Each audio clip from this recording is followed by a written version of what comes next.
Hi y'all, it's Kate at Kate's Garden Chicken and Cat Rambles, and excuse how I look today. I actually went and got a driver's license picture looking like this. Well, I think it looked a little better this morning, but it is Thursday, the 27th of April, and it's the day before my birthday. I'll be 54, and I have always tried to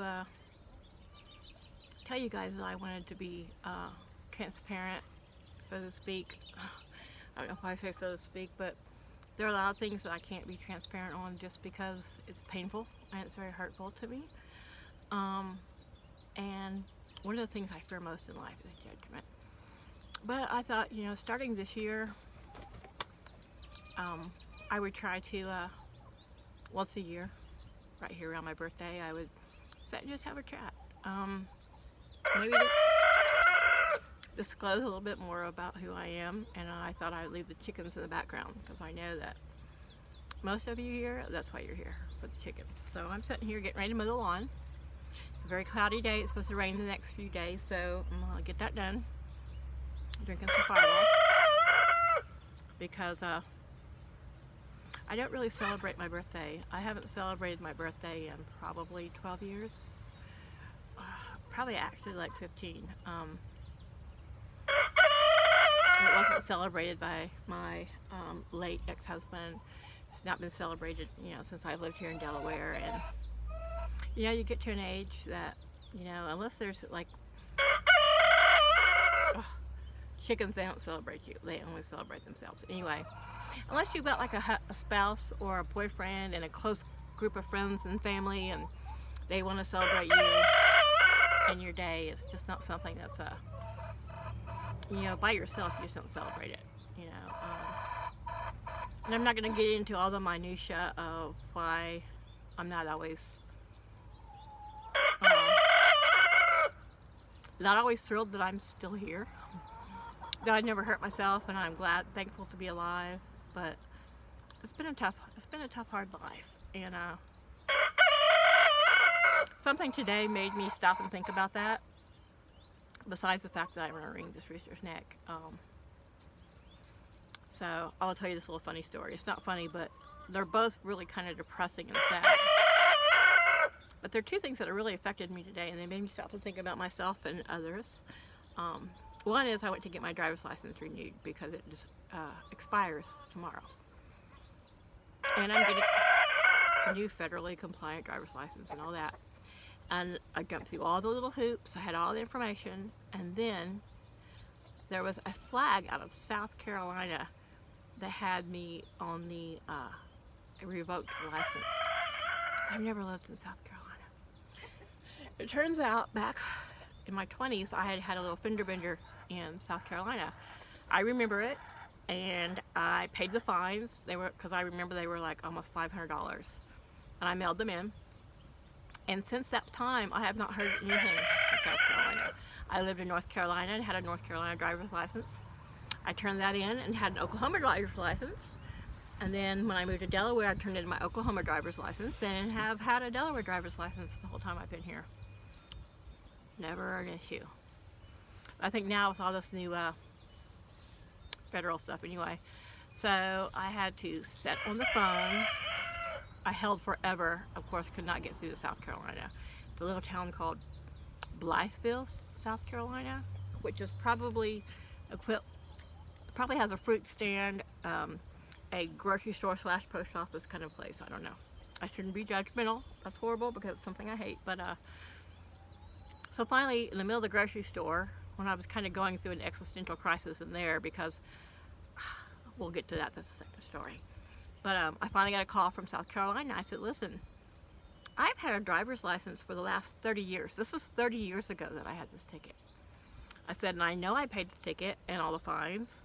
I have had driver's licenses in now 3 different states since then. I had a North Carolina driver's license then. I changed it to an Oklahoma driver's license. And then I came to Delaware. That got turned over to Delaware, like I just said. But never an issue. And I said, what is the deal here? This is 28, almost 30 years later, and now there's this flag coming up And she's like, oh, there's $100 fine that for a revoked license that you have to pay. I'm like, I said, okay, how can you fine me for a revoked license when I never had a license in your state? How can your state fine someone for a revoked license fee if they don't have a revoked license in your state? She didn't really have an answer. She's like, that's just how it works. You know, they revoked your North Carolina driver's license. I said, how did they do that? Because my North Carolina driver's license became my Delaware driver's license, which became my Oklahoma driver's license. Because at the time in Oklahoma, I was legally allowed to maintain a driver's license in the state of where my tribe was. So I had a driver's license from Oklahoma for years and years, and then when it came time to renew that, I was in Delaware, so I just renewed it to Delaware. Delaware had no problem then. And maybe it's because now I'm getting the federally approved driver's license, which they first said, well, you know, the name on your birth certificate is different from your driver's license. I said, yeah, that's my married name, Bowler Jack. I said, and is that's on my Social Security card? That's on my passport, which has expired just by like a couple of years. But I said, you know, that's what's on my Delaware driver's license. And they're like, well, we need to see your marriage certificate and divorce decree. I'm like, do you know how long ago that was? I don't have either of those. I probably have the divorce decree somewhere filed away in a filing cabinet. And I was not about to come home just to dig that out. So then they looked in there and noticed that I'd had an ID in Delaware when I first moved here, so I had an Oklahoma driver's license. I had a federal ID. So since that was on file, that meant they'd have no problem giving me a federal driver's license. Plus, I provided them with my Native American ID card, which prove your citizenship and who you are. Anyway, long story short, I'm like 28 years later, something from South Carolina, which is, I hate to be, could be a podunk state sometimes.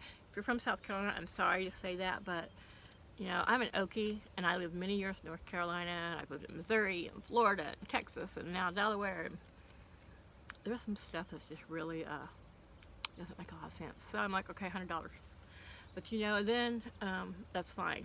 I'll do that. But at the time, I was in the grocery store, and part of what made me kind of despair for myself, but then that was quickly gone because I try not to feel sorry for myself. I really do.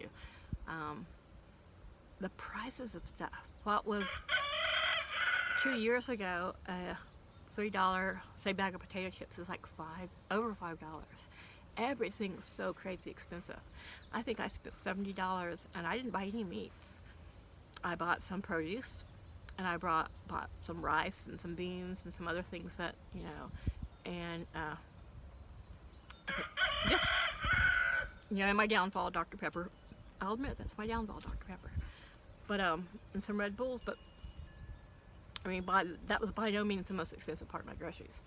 And I was just like, how do people do it? You know, I mean, it's the end of the month, of course, so I had a very limited amount of money in my account. It's the end of the month, you know, that's just how it goes. And yeah, I do live what some people may call paycheck to paycheck, but I call it, I live mercy and compassion to mercy and compassion. And so I'm going to say something that part of me wants to be embarrassed about and sometimes makes me disappointed in myself, but more than that, it makes me so grateful and thankful. And that is for my roommate, Paul. Paul is my angel. He has taken care of me and looks out for me selflessly more than any other single person in my life. You know, and I mean, I love my parents, I love all my family dearly, but no one has ever, from the goodness of their heart, just wanted to take care of me like this. And I'm sure most of my family doesn't even subscribe to this channel, so I'm not really worried about hurting their feelings, because gosh knows they wouldn't be worried about hurting mine. But I love them, you know. My families are very much, bless them, they are good people, and they take care of their own, but if you're out of sight, you're out of mind. And I have been out of sight for more than 30 years now. So, you know, they're all on social media like Facebook, and that's the only way I keep up with my family is, you know, a post there or a comment there. And I used to call them and see how their lives were going and try to keep up with what all was going on, but that was not something that was a two-way street. And I found out through my daughter that most of my family finds me annoying, and so that's one of the reasons they don't really keep up with what's going on with me, which that's fine. Everybody finds somebody annoying. There's people in my family that I find highly annoying. I don't seek them out, but you know, I love them and I would be there for them if they needed me. And if something really bad happened, my family would be there for me. But it made me thankful that here at 54, that I have someone who cares. Paul cares, but we're roommates, okay? We are not romantic, and we don't have a romantic type of relationship or life at all. We're companions in the sense that we live in the same house, and we share a bunch of cats, and well, chickens are mine, but I share a bunch of chickens and eggs, and he takes care of me. I unfortunately, many years ago, well, not many years ago, but I worked in pharmacy, and it was a very high stress job. But anyway, my career was going well, and I ended up having to have some surgery. And the doctor at that time, out of all of his own arrogance and him not understanding my blood disorder, there was blood that was ordered to be given to me because of the surgery, and he didn't, because he didn't feel I lost enough blood. So I mean, I made it through the surgery fine, but a month after the surgery, I was getting weaker, and my organs were all starting to fail, and they were saying I had congestive heart failure, and it all boiled down to the amount of oxygen that my blood can carry.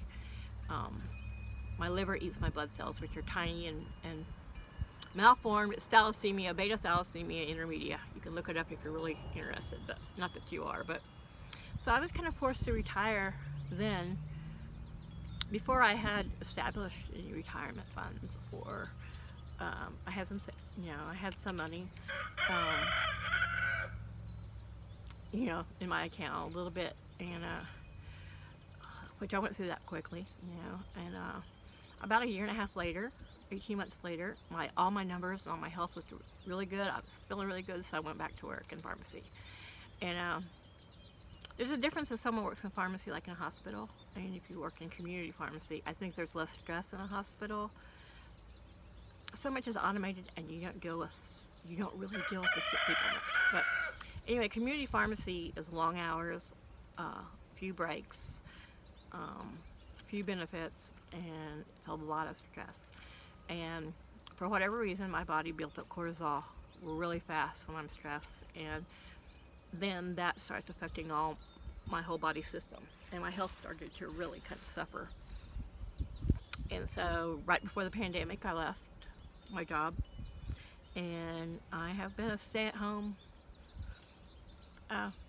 what some people call stay-at-home mom or stay-at-home housekeeper or a housewife, but I'm not a wife in any sense. But I do keep up the housework. I do the laundry. I do all the yard work, weed eating, mowing, take care of, everything that I can take care of.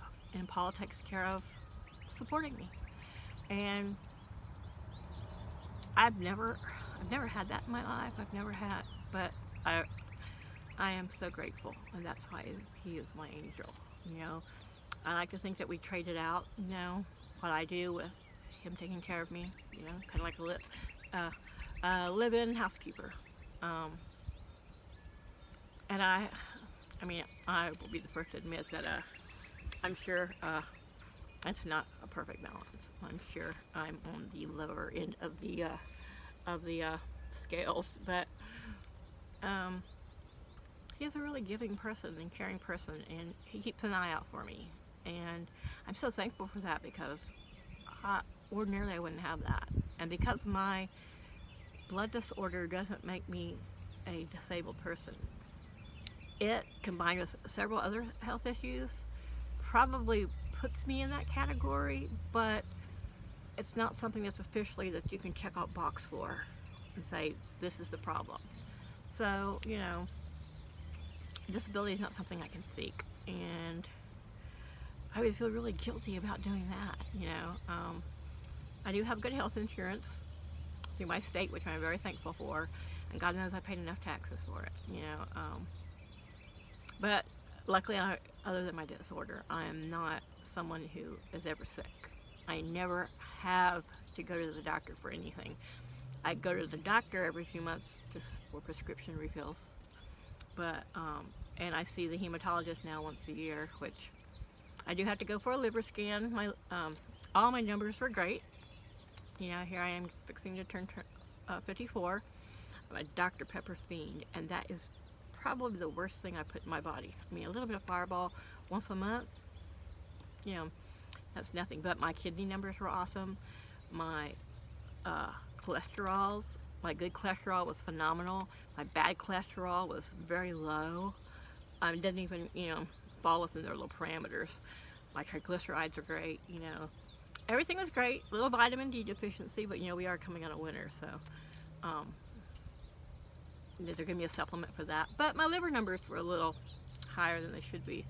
And part of that is because my liver works hard with my blood. Besides thriving on my blood, it eats my blood cells really fast. So my liver is really busy, so it's a little bit enlarged. So they're going to check for a little fatty liver disease, which I think there's not a human probably on this planet that doesn't have a little bit of that just because we don't eat properly. But anyway, just, you know, thinking about the fact that, you know, this fee catching up, this $100 fine catching up with me 30 years later, and just kind of thinking about where I was then and where I am now,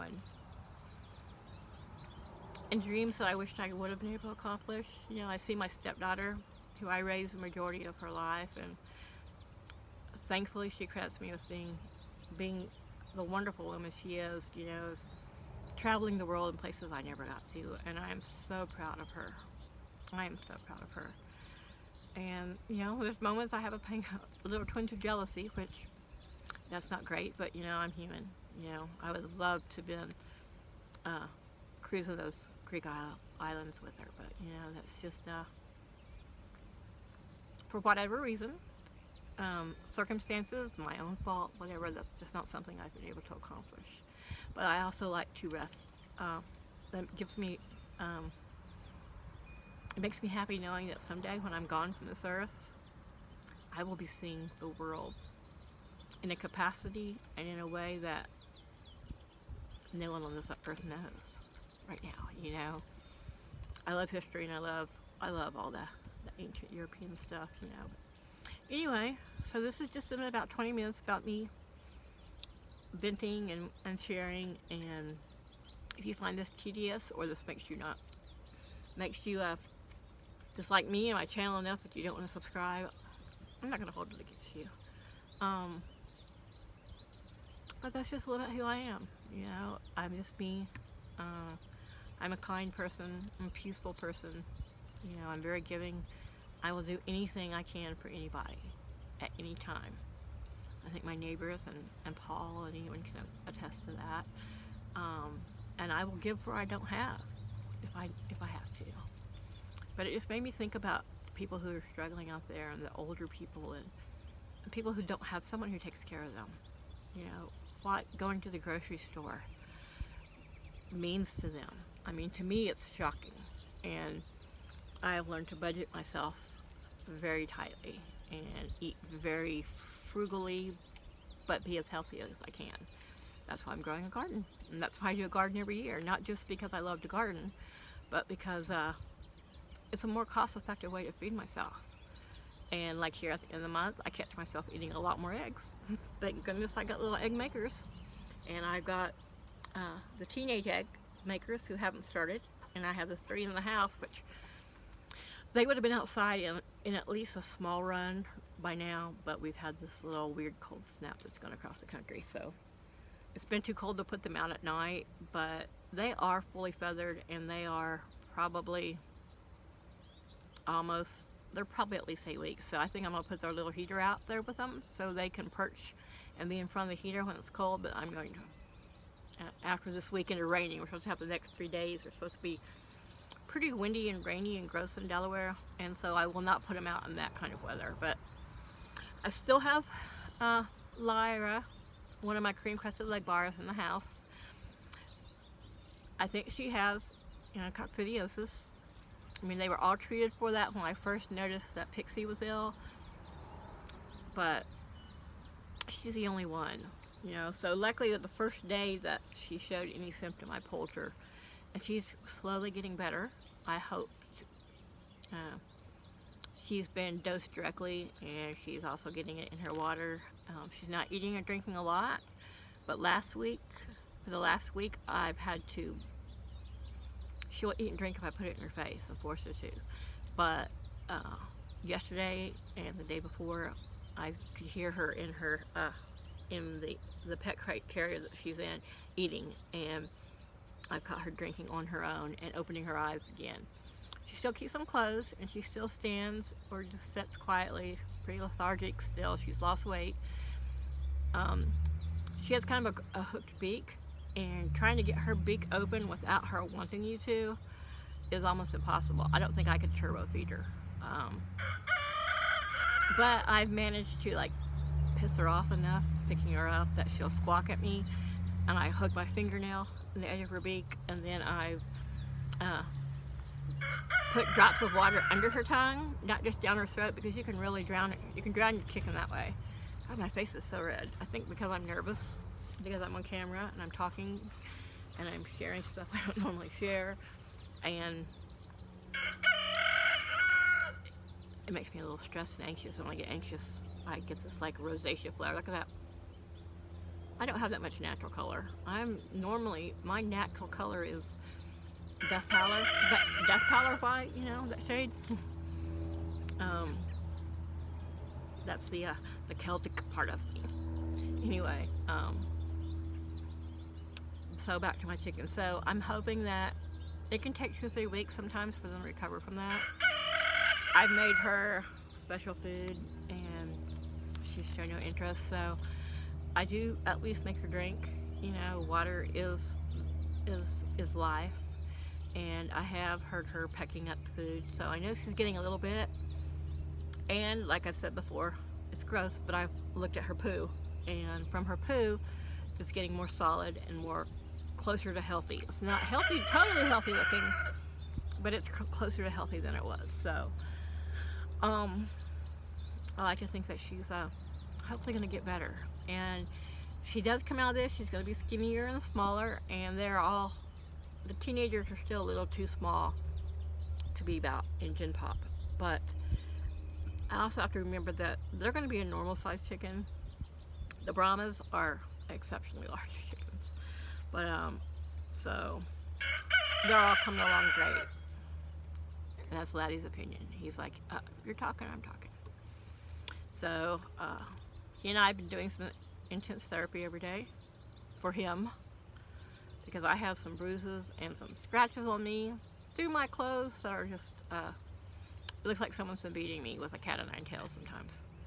And it's spring. I just have to be patient with him and just keep working with him, and not wear the red Crocs, and not wear my work boots, my muck boots, because they have little chickens on them, and he hates those. He really hates those. And he just is who he is, and I love him regardless. So anyway, that's it, you guys. It's Thursday, so I hope you go into a great weekend. I probably won't make a video this weekend just because it's going to be so rainy, and I might try to film. If my sick chicken makes a great turnaround, I'll film that for sure. And if for some reason somebody pops out an egg that I wasn't expecting, I'll film that maybe. But I just wanted to say that going into my birthday, even though I don't really celebrate it, and it's really not a happy day for me, I'm thankful. I'm thankful for this year, for what I have, and who I love and who loves me. And I hope to have a great year. Another great year, with lots of eggs and lots of funny chickens and cats, and I don't want to suffer any more animal losses, but it just breaks my heart. But I do want to say thank you to all of you, and I haven't had a channel long, and this past year I have grown more than I thought I would. Maybe not as much as I like, but more than I thought I would, and I am so thankful and I appreciate you all who like to watch my videos and listen to me ramble. So I'm at the 25.30 mark here of this video, and I'm going to stop because I'm sick of listening to myself. And I just, you know, I pray for you all, and I thank you all, and I wish you the best, and I hope your May is much more wonderful than your April was, okay? All right, me and Laddie, you say bye.